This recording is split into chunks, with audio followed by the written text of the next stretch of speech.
ਵਾਹਿਗੁਰੂ जी का खालसा वाहिगुरू जी की फतेह। मैं अमरवीर सिंह अज दे शो च आप सब दर्शकों का स्वागत करदा। व्यूअर्स, उड़ी हमले की आड़ विच भारत सरकार वालों पंजाब के सरहदी पिंडां विचों कीते जा रहे लोकां दे उजाड़े नूं हुण वख-वख सियासी पार्टियां ने भी सवालों के घेरे विच लैके आंदा है अते पंजाब के लोकां नूं खज्जल करन दी लोड़ ते सरकार कोलों सवाल पुछने शुरू कर दिते हन। इसे दौरान अकाली दल अमृतसर के प्रधान सिमरनजीत सिंह मान की अगवाई हेठ एक वफद सरहदी पिंडां का दौरा कर रहा है। पंजाब विच ग्राउंड सिचुएशन की बनी हुई है अते जिहड़ा विरोध लोकां वल्लों सरकारी हुक्मां खिलाफ दिखाया जा रहा है, ये आउण वाले समय दे विच पंजाब की स्थिति विच अते सियासत विच की तब्दीली लैके आ सकदा है।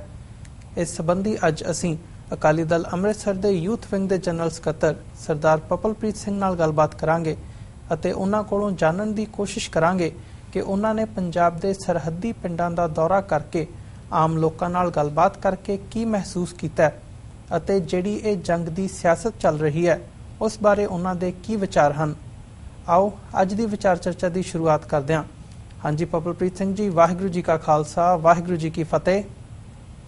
ਵਾਹਿਗੁਰੂ ਜੀ ਕਾ ਖਾਲਸਾ ਵਾਹਿਗੁਰੂ ਜੀ ਕੀ ਫਤਿਹ ਜੀ। ਅਮਰਵੀਰ ਸਿੰਘ ਜੀ ਪਪਲਪ੍ਰੀਤ ਸਿੰਘ ਜੀ, ਜਿਹੜੀ ਇਹ ਸਾਰੀ ਸਿਚੁਏਸ਼ਨ ਬਣੀ ਹੋਈ ਹੈ ਪੰਜਾਬ ਦੇ ਵਿੱਚ, ਜਿਹੜਾ ਇਹ ਬਲੇਮ ਗੇਮ ਦੀ ਇੱਕ ਲਾਈਨ ਤੋਂ ਸ਼ੁਰੂਆਤ ਹੋਈ ਸੀ ਤੇ ਅੱਜ ਜਿਹੜਾ ਪੰਜਾਬ ਦੇ ਸਰਹੱਦੀ ਪੱਟੀ ਦੇ ਵਿੱਚ ਇਲਾਕਿਆਂ ਦੇ ਵਿੱਚ ਜਿਹੜਾ ਇਹ ਲੋਕਾਂ ਨੂੰ ਉਜਾੜਿਆ ਗਿਆ, ਤੁਸੀਂ ਉੱਥੇ ਜਾ ਕੇ ਗਰਾਊਂਡ ਲੈਵਲ ਦੇ ਉੱਤੇ ਜਾ ਕੇ ਲੋਕਾਂ ਦੇ ਨਾਲ ਗੱਲਬਾਤ ਕੀਤੀ ਹੈ, ਉਹਨਾਂ ਦੇ ਨਾਲ ਗੱਲਬਾਤ ਕਰਕੇ ਤੁਸੀਂ ਕੀ ਮਹਿਸੂਸ ਕੀਤਾ ਤੇ ਗਰਾਊਂਡ ਦੇ ਵਿੱਚ ਗਰਾਊਂਡ ਦੇ ਉੱਤੇ ਲੋਕ ਪੰਜਾਬ ਦੇ ਜਿਹੜੇ ਲੋਕ ਨੇ ਕਿਸਾਨ ਭਾਈਚਾਰਾ ਹੈਗਾ ਉਹ ਕੀ ਮਹਿਸੂਸ ਕਰ ਰਿਹਾ ਇਸ ਵੇਲੇ?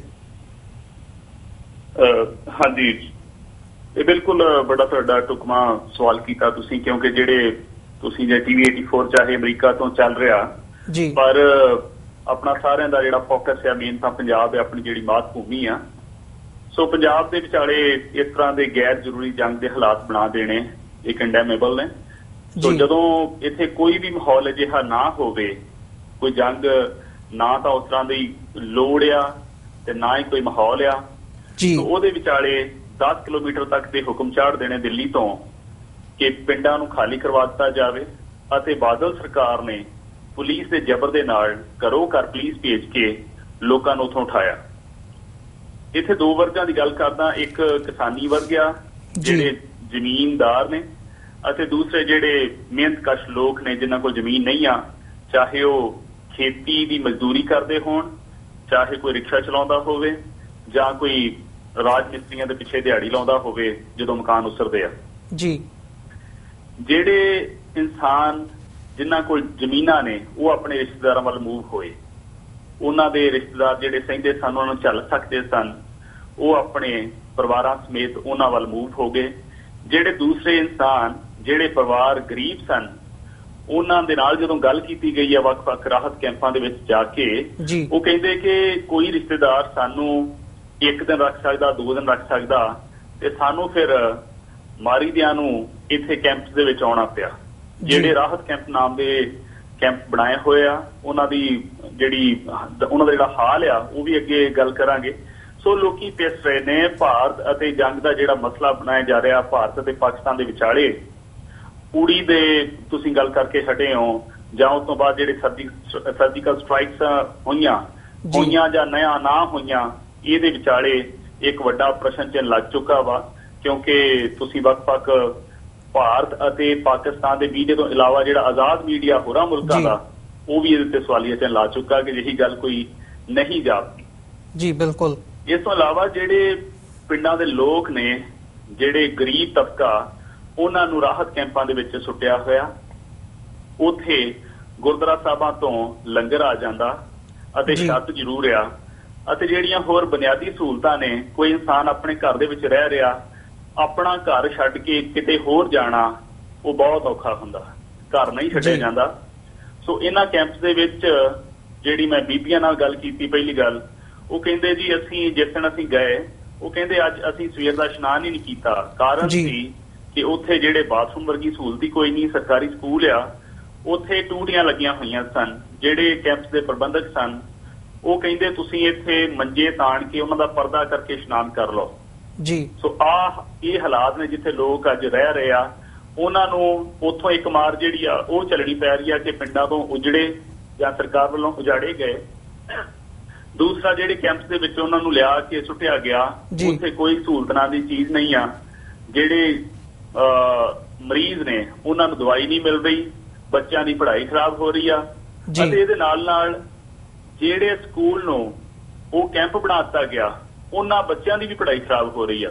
ਜੀ ਬਿਲਕੁਲ। ਇਹਦੇ ਵਿਚਾਲੇ ਵੇਖੋ ਜਿਹੜੇ ਟੀਚਰਸ ਨੇ ਉਹ 10 ਤੋਂ ਲੈ ਕੇ 12-12 ਘੰਟੇ, ਜਦ ਕਿ ਉਹਨਾਂ ਨੇ ਸਕੂਲ ਟਾਈਮ 'ਚ ਕੁਝ ਸਮਾਂ ਪੜ੍ਹਾ ਕੇ ਹੋਰ ਵੀ ਕੰਮ ਕਰਨੇ ਹੁੰਦੇ, ਉਹਨਾਂ ਦੀਆਂ ਜ਼ਿੰਮੇਵਾਰੀਆਂ ਨੇ ਜੀ, ਉਹ 10 ਤੋਂ 12 ਘੰਟੇ ਦੀ ਡਿਊਟੀ ਲਾ ਕੇ ਉੱਥੇ ਪ੍ਰਸ਼ਾਦਾ ਵਰਤਾ ਰਹੇ ਸਨ ਸਰਕਾਰੀ ਟੀਚਰ ਜਿਹੜੇ ਆ। ਸੋ ਇਹ ਸਰਕਾਰ ਦੀ ਮੂਰਖਤਾ ਵਾ ਕਿ ਦਿੱਲੀ ਦੇ ਹੁਕਮਾਂ ਨੂੰ ਜਿਸ ਤਰੀਕੇ ਨਾਲ ਬਾਦਲ ਸਰਕਾਰ ਨੇ ਫੋਲੋ ਕਰਕੇ ਆਪਣੇ ਲੋਕਾਂ ਨੂੰ ਨਪੀੜਿਆ ਵਾ, ਇਹ ਸਦਾ ਲਈ ਇਹਨਾਂ ਦੇ ਮੱਥੇ ਤੇ ਬਦਨਾਮੀ ਦਾ ਟਿੱਕਾ ਲੱਗਣਾ। ਕਿਉਂਕਿ ਜਦੋਂ ਜਿਹੜਾ ਰਾਜਾ ਹੁੰਦਾ ਜਾਂ ਉੱਥੋਂ ਦਾ ਹਕੂਮਤ ਕਰਨ ਵਾਲਾ ਹੁੰਦਾ, ਸੀਐਮ ਦੀ ਗੱਲ ਕਰੀਏ ਬਾਦਲ ਦੀ, ਉਹਦਾ ਫਰਜ਼ ਬਣਦਾ ਸੀ ਕਿ ਇੱਥੇ ਹਾਲਾਤਾਂ ਦੀ ਰਿਪੋਰਟ ਜਿਹੜਾ ਵਾ ਉਹ ਕੇਂਦਰ ਨੂੰ ਭੇਜਦਾ ਕਿ ਇੱਥੇ ਕੋਈ ਨਹੀਂ ਗੱਲ। ਇਹਨਾਂ ਨੇ ਉਲਟਾ ਇਹ ਕਿਹਾ ਕਿ ਜੋ ਕੇਂਦਰ ਨੇ ਕਿਹਾ ਅਸੀਂ ਕੇਂਦਰ ਦੇ ਕਹਿਣ ਦੇ ਉੱਤੇ ਪਿੰਡਾਂ 'ਚ ਲੋਕ ਉਠਾਏ ਆ ਅਤੇ ਉਹਨਾਂ ਦੇ ਕਹਿਣ ਤੇ ਹੀ ਵਾਪਸ ਭੇਜਾਂਗੇ। ਸੋ ਅਜੇ ਤਾਂ ਲੱਗਦਾ ਕਿ ਕਿਉਂਕਿ ਇਹਨਾਂ ਦੀ ਜਿਹੜੀ ਸਾਰੇ ਪਾਸੇ ਬਦਨਾਮੀ ਹੋ ਰਹੀ ਆ, ਕਿਉਂਕਿ ਜਦੋਂ ਜੰਗ ਦਾ ਮਾਹੌਲ ਹੀ ਕੋਈ ਨਹੀਂ ਤੇ ਫਿਰ ਲੋਕਾਂ ਨੂੰ ਕਿਉਂ ਉੱਥੋਂ ਕੱਢਿਆ ਗਿਆ? ਜੇ ਉੱਥੋਂ ਕੱਢ ਹੀ ਲਿਆ ਤੇ ਰਾਹਤ ਕੈਂਪਾਂ ਦੇ ਵਿੱਚ ਫਿਰ ਸਹੂਲਤਾਂ ਕਿਉਂ ਨਹੀਂ ਦਿੱਤੀਆਂ ਜਾ ਰਹੀਆਂ? ਤੇ ਲੋਕ ਜਿਹੜੇ ਤਰਸ ਰਹੇ ਨੇ, ਮੇਰੀਆਂ ਤੁਸੀਂ ਇੰਟਰਵਿਊਸ ਵੇਖ ਲਈਆਂ ਹੋਣੀਆਂ, ਵੱਖ-ਵੱਖ ਘੱਟੋ ਘੱਟ ਮੈਂ 10 ਜਾਂ 12 ਇਨਸਾਨਾਂ ਨਾਲ ਗੱਲ ਕੀਤੀ ਜਿਹਦੇ ਵਿੱਚ ਬਜ਼ੁਰਗ ਸਨ, ਬੀਬੀਆਂ ਸਨ, ਬੱਚੇ ਸਨ। ਬੱਚੇ ਇੱਕ ਛੋਟੀ ਜਿਹੀ ਉਮਰ ਦਾ 3ਰੀ 'ਚ ਪੜ੍ਹਦਾ ਬੱਚਾ ਜੋਬਨ, ਉਹਨੂੰ ਪੁੱਛਿਆ ਗਿਆ ਕਿ ਕੀ ਗੱਲ? ਉਹ ਕਹਿੰਦਾ ਜੀ ਸਾਨੂੰ ਕਹਿੰਦੇ ਸੀ ਤੁਹਾਨੂੰ ਇੱਥੋਂ ਖਤਰਾ, ਤੁਸੀਂ ਨਿਕਲ ਜਾਓ। ਤੇ ਮੈਂ ਕਿਹਾ ਤੁਹਾਡੀ ਪੜ੍ਹਾਈ ਕਹਿੰਦਾ ਖਰਾਬ ਹੋ ਰਹੀ ਆ। ਫਿਰ ਜਿਹੜਾ ਇੱਕ ਮੁੱਖ ਸਵਾਲ ਹੁੰਦਾ ਕਿ ਕੀ ਘਰ ਜਾਣ ਨੂੰ ਦਿਲ ਕਰਦਾ, ਉਹ ਕਹਿੰਦਾ ਕਰਦਾ। ਸੋ ਬੱਚਿਆਂ ਦੀ ਇਹ ਵੇਦਨਾਵਾਂ, ਬਜ਼ੁਰਗ ਮਾਵਾਂ ਉੱਥੇ ਤਰਸ ਰਹੀਆਂ ਨੇ ਬੁਨਿਆਦੀ ਸਹੂਲਤਾਂ ਨੂੰ। ਸੋ ਇੱਥੋਂ ਤੱਕ ਕਿ ਲੋਕਾਂ ਨੂੰ ਕੱਪੜੇ ਪਹਿਨਣ ਦੀ ਵੀ ਤੰਗੀ ਆ ਰਹੀ ਹੈ ਕਿ ਕੱਲ ਕਿਹੜਾ ਸੂਟ ਪਾਉਣਾ, ਨਾ ਤਾਂ ਉੱਥੇ ਕੋਈ ਹੋਰ ਦਿਸ ਰਿਹਾ ਵਾ। ਸੋ ਲੋਕੀ ਪਿਸ ਰਹੇ ਨੇ ਇਸ ਜਿਹੜਾ ਸਿਆਸੀ ਲੋਕਾਂ ਵੱਲੋਂ ਤਣਾਅ ਬਣਾਇਆ ਜਾ ਰਿਹਾ, ਉਹ ਬੇਮਾਇਨਾ ਵਾ। ਅਤੇ ਇਹਨਾਂ ਦੇ ਮਫਾਦ ਜ਼ਰੂਰ ਹੋ ਸਕਦੇ ਆ ਕਿਸੇ ਇਲੈਕਸ਼ਨ ਨੂੰ ਲੈ ਕੇ, ਜਾਂ ਜਿਹੜੀ ਹਿੰਦੂ ਤਵੀਆਂ ਦੀ ਸੋਚ ਹੁੰਦੀ ਆ ਉਹਨੂੰ ਹੁਲਾਰਾ ਦੇਣ ਵਾਸਤੇ ਜਿਹੜੀ ਬ੍ਰਾਹਮਣਵਾਦ ਦੀ ਬੋਧੀ ਹਰਕਤ ਕਰਦੀ ਹੈ ਇਸ ਚੀਜ਼ ਨਾਲ ਕਿ ਜਦੋਂ ਪਾਕਿਸਤਾਨ ਨੂੰ ਇਸਲਾਮਿਕ ਕੰਟਰੀ ਗਰਦਾਨ ਕੇ ਉਸ ਦੇ ਖਿਲਾਫ ਇਸ ਤਰ੍ਹਾਂ ਦੇ ਮਾਹੌਲ ਸਿਰਜਿਆ ਜਾਵੇ ਤੇ ਜਿਹੜਾ ਬ੍ਰਾਹਮਣਵਾਦ ਹੈ ਉਹਨੂੰ ਬਲ ਮਿਲਦਾ। ਸੋ ਨਫ਼ਰਤ ਜਿਹੜੀ ਪੈਦਾ ਕੀਤੀ ਜਾਂਦੀ ਆ। ਅਸੀਂ ਸਿੱਖ ਅਜਿਹੀ ਕੋਈ ਗੱਲ ਨਹੀਂ ਕਰਦੇ ਕਿ ਜਿਹਦੇ ਵਿਚਾਲੇ ਕੋਈ ਵੀ ਫਿਰਕਿਆਂ ਦੇ ਵਿੱਚ ਅਤੇ ਮਾਹੌਲ ਦੇ ਵਿੱਚ ਕੁਝ ਅਜਿਹਾ ਲਾਂਭੂ ਲੱਗੇ। ਜਦ ਕਿ ਜਿਹੜੀਆਂ ਫਿਰਕੂ ਤਾਕਤਾਂ, ਬੀਜੇਪੀ ਇੱਕ ਫਿਰਕੂ ਜਮਾਤ ਆ ਅਤੇ ਬਾਦਲ ਦਲ ਉਹਦਾ ਨਾਲ ਜਿਹੜਾ ਪਤੀ ਪਤਨੀ ਦਾ ਰਿਸ਼ਤਾ ਨਿਭਾ ਰਿਹਾ, ਇਹ ਆਪਾਂ ਸਾਰੇ ਜਾਣਦੇ ਹਾਂ। ਸੋ ਇਸੇ ਨੀਤੀ ਨਾਲ ਹੀ ਉਹਨੇ ਕੇਂਦਰ ਦੀਆਂ ਸਾਰੀਆਂ ਨੀਤੀਆਂ ਨੂੰ ਫੋਲੋ ਕੀਤਾ ਤੇ ਆਪਣੇ ਲੋਕਾਂ ਨੂੰ ਜਿਹੜਾ ਮਰਨ ਲਈ ਸੁੱਟਿਆ ਵਾ। ਜੀ ਪਵਨਪ੍ਰੀਤ ਸਿੰਘ ਜੀ, ਤੁਸੀਂ ਬਾਦਲ ਦੀਆਂ ਨੀਤੀਆਂ ਦੀ ਗੱਲ ਕੀਤੀ ਹੈ ਕਿ ਉਹਨਾਂ ਨੇ ਬਿਨਾਂ ਕੁਐਸਚਨ ਕੀਤੇ ਜਿਹੜੀ ਸੈਂਟਰ ਦੇ ਹੁਕਮ ਸੀਗੇ ਉਹਨਾਂ ਨੂੰ ਇਨ ਬਿਨ ਮੰਨਿਆ ਤੇ ਉਹਨਾਂ ਨੂੰ ਲਾਗੂ ਕੀਤਾ ਹੈ।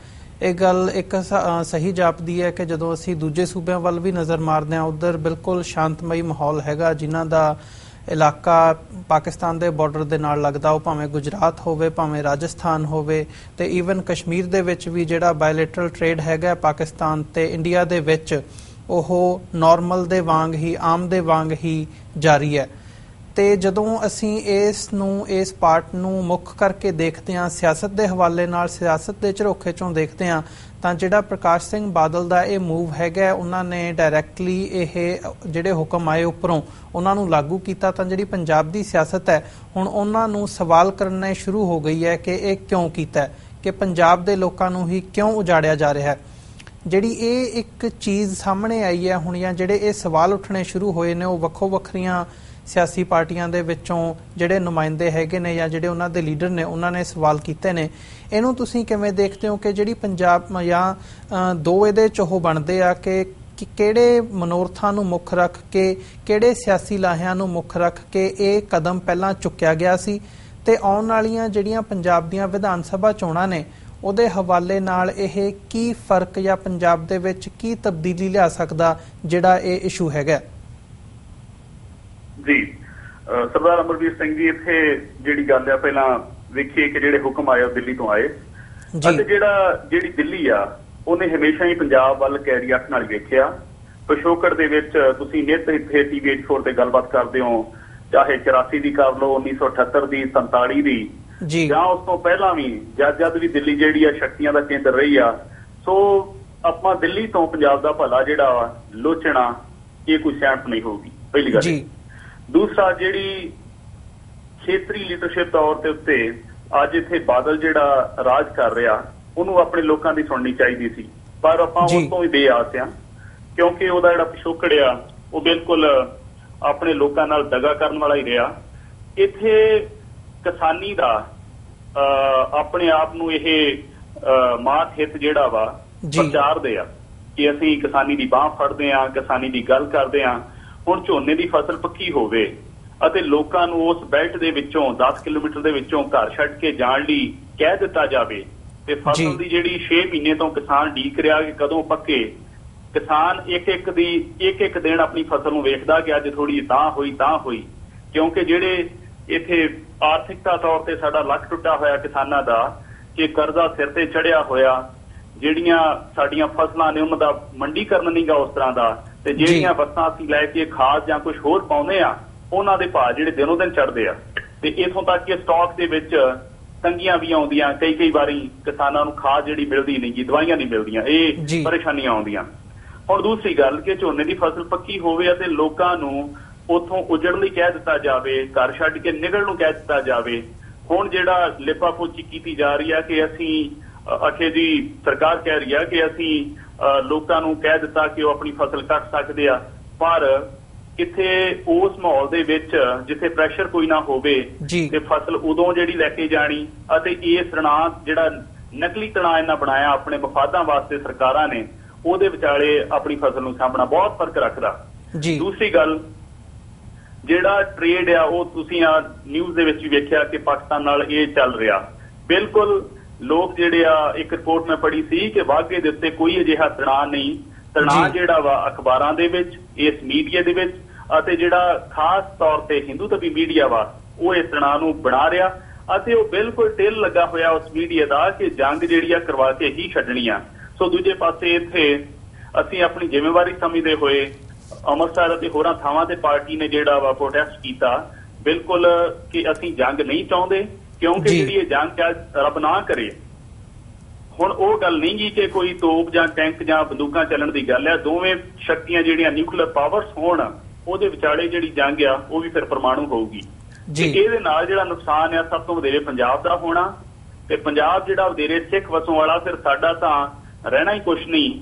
ਸੋ ਇਹ ਸਾਡਾ ਪਹਿਲਾ ਫਰਜ਼ ਬਣ ਜਾਂਦਾ ਕਿ ਅਸੀਂ ਜਿੱਥੇ ਸਾਡੀ ਸਿੱਖਾਂ ਦੀ ਪਾਲਿਸੀ ਆਜ਼ਾਦਾਨਾ ਤੌਰ ਤੇ ਬਫਰ ਸਟੇਟ ਖਾਲਿਸਤਾਨ ਦੀ ਇੱਕ ਉਹ, ਅਤੇ ਜਿਹੜਾ ਇਸ ਖਿੱਤੇ ਦੇ ਵਿੱਚ ਸਾਊਥ ਏਸ਼ੀਆ ਦੇ ਵਿੱਚ ਸ਼ਾਂਤੀ ਦੀ ਗੱਲ ਆ ਇਹਨਾਂ ਦੋਵਾਂ ਨੇਸ਼ਨਸ ਦੇ ਵਿਚਾਲੇ, ਉਹ ਮੁਕੰਮਲ ਹੱਲ ਹੀ ਇਹੀ ਆ ਕਿ ਸਾਡੀ ਸਟੇਟ ਜਿਹੜੀ ਆ ਹੋਂਦ ਵਿੱਚ ਆਵੇ।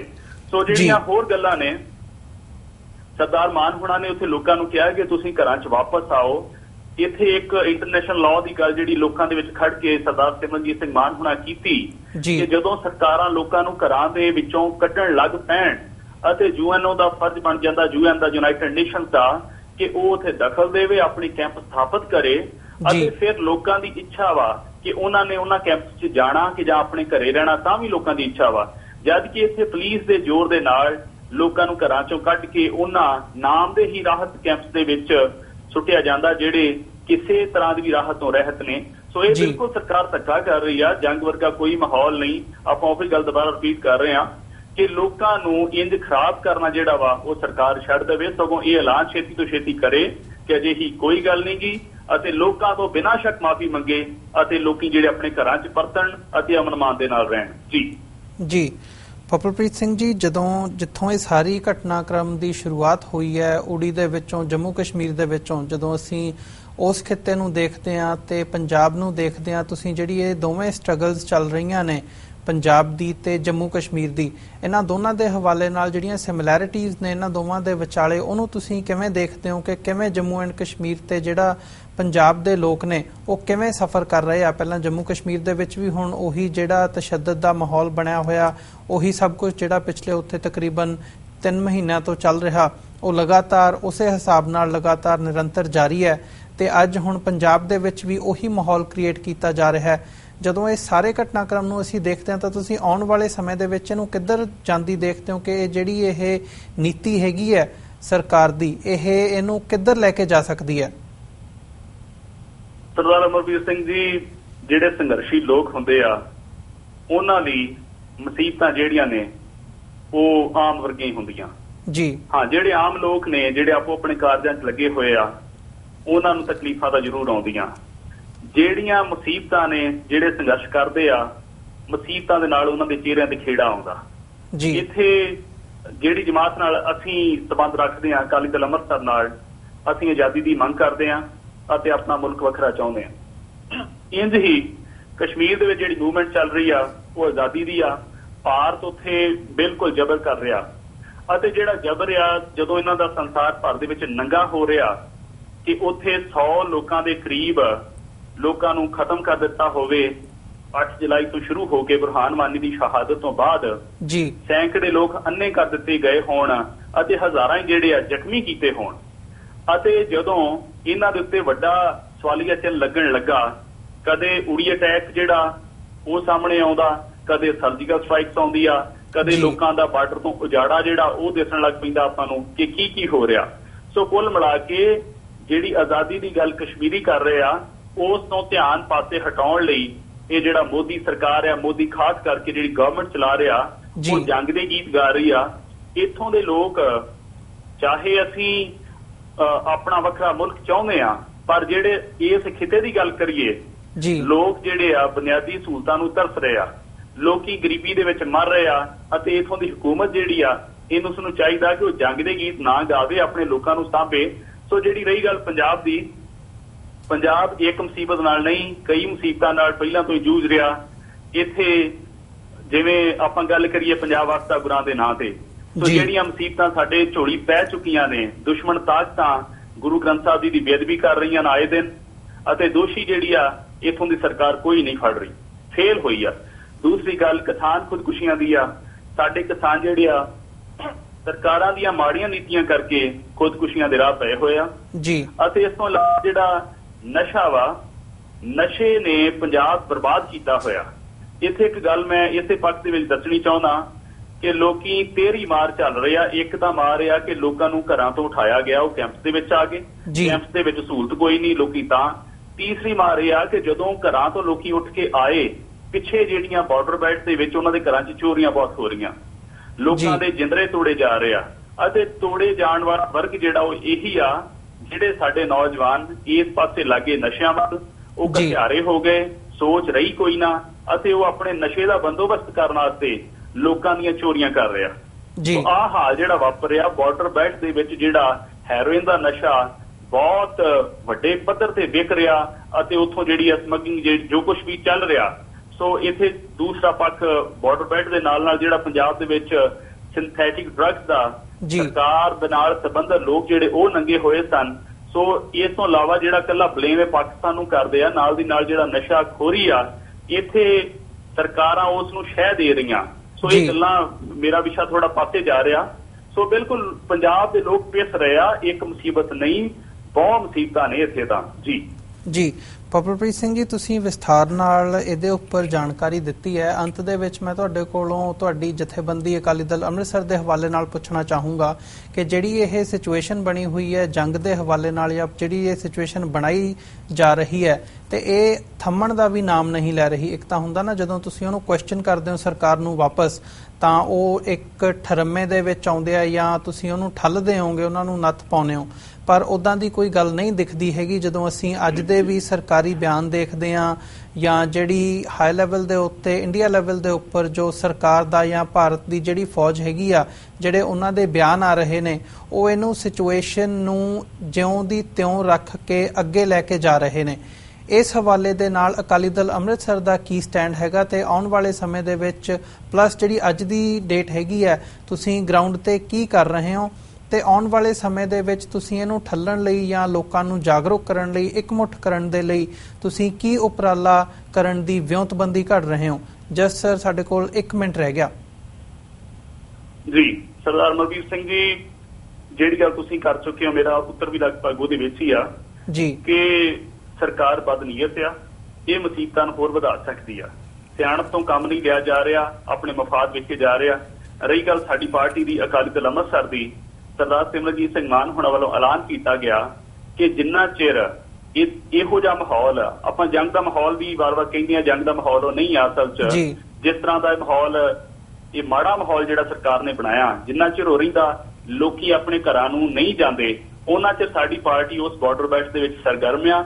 ਲੋਕਾਂ ਨੂੰ ਅਸੀਂ ਖੁਦ ਮਿਲ ਕੇ ਆਪਣੇ ਨੰਬਰ ਦਿੱਤੇ ਹੋਏ ਆ, ਕੋਈ ਵੀ ਮੁਸੀਬਤ ਆਵੇ ਸਾਨੂੰ ਆਵਾਜ਼ ਮਾਰੋ। ਇਸ ਦੇ ਨਾਲ ਜਿਹੜੀ ਚੈਰਿਟੀ, ਕਿਉਂਕਿ ਸਿੱਖ ਚੈਰਿਟੀਜ਼ ਬੜੀਆਂ ਬਲਵਾਨ ਨੇ ਅਤੇ ਤੁਸੀਂ ਸੰਸਾਰ ਪੱਧਰ ਵਿੱਚ ਵੇਖਿਆ ਕਿ ਸਿੱਖ ਜਿਹੜੇ ਆ ਭਲਾਈ ਦੀ ਅੱਗੇ ਆਉਂਦੇ ਆ। ਸੋ ਉਸ ਇਲਾਕੇ ਦੇ ਵਿੱਚ ਜਿਹੜੇ ਵੀ ਇਨਸਾਨ ਸੇਵਾ ਕਰਨਾ ਚਾਹੁੰਦੇ ਆ, ਅਸੀਂ ਉਹਨਾਂ ਨੂੰ ਗਾਈਡ ਕਰ ਰਹੇ ਹਾਂ ਕਿ ਲੋਕਾਂ ਨੂੰ ਆਹ ਲੋੜਾਂ ਨੇ।